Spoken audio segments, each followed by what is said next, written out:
Le lundi 8 novembre, nous sommes allés visiter la ferme d'Edmé qui se situe route du Bois de Crin à Grésy-sur-Aix. Depuis plus de 30 ans, la mère de Madame Nathalie Corbier fait de la confiture. Mais c'est seulement depuis 2005 que Nathalie Corbier a repris la confiturerie. C'est une entreprise privée du secteur primaire car elle produit des fruits rouges et secondaire car elle transforme ses fruits et les vend. L'entreprise possède 2 employés. Elle produit des confitures, des coulis, des sirops et des vinaigres. La ferme d'Edmé réalise un chiffre d'affaires d'environ 334 000 €. Ses principaux clients sont les petits commerces de montagne et les commerces locaux, ainsi que le Carrefour Market de Grésy-sur-Aix. Elle ne vend jamais directement au grand public.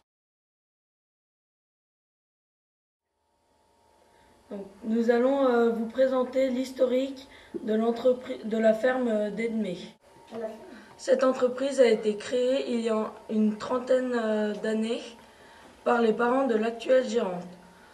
Dans les années 80, l'entreprise vendait essentiellement des fruits frais aux grandes surfaces, mais il était difficile de les conserver lorsqu'ils restaient quelques jours dans les magasins, puis dans le frigo des consommateurs.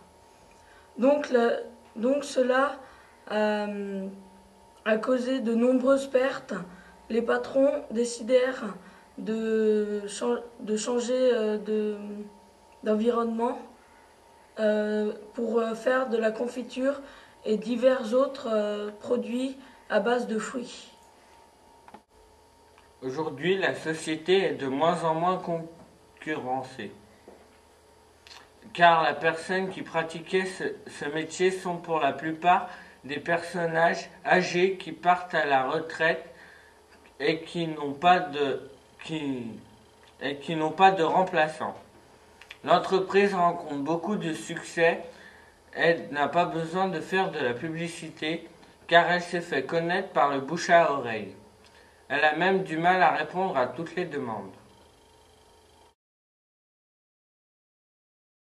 Je vais vous expliquer les différents produits que fabrique la ferme d'Edmé. Donc la société a 2 hectares de culture de petits fruits tels que des framboises, des fraises, des groseilles, des cassis et des mûres qui servent à faire des confitures, des gelées, des coulis et des sirops. Elle doit quand même acheter quelques produits.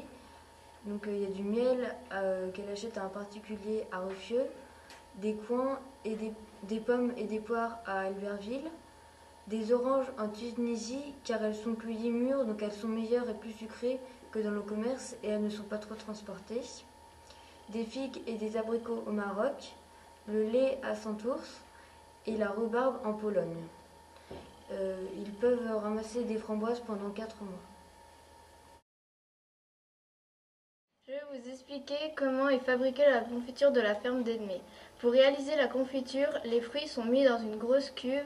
Ils sont cuits au bain-marie pour que la cuisson soit homogène. Ainsi, ils sont insérés avec le sucre et cuits à 105 pendant 20 minutes. À côté de la cuve en métal se trouve une caisse dans laquelle sont stockés les pots de confiture vides. Les employés envoient ensuite la vapeur qui sort de la cuve dans la caisse pour stériliser les pots et ils les sortent sur une table et versent la confiture avec un pichet.